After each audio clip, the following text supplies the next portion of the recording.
How to enable split screen mode for apps on your ZTE Axon 40 Pro phone. Let's get started.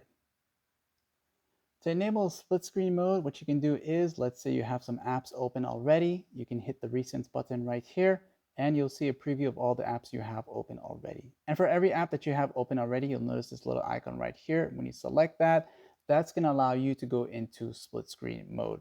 And once you do that, you'll notice the first app will roll up like this here, and you can choose to go ahead and select another app that's open already. You can also choose to tap on this little center bar here and switch out for another one if you want to, or press on the home button here. You'll still be in split screen mode and you can choose another app that you have not opened yet. So say for example, I want to open up Messenger too.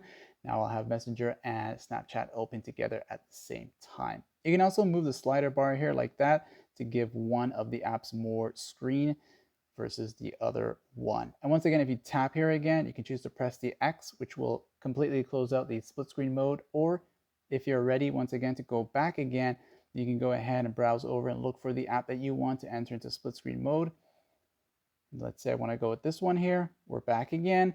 And I'll go with this one here, and we're back again. All right. And that's that for this video tutorial. Like, sub. Thanks for watching.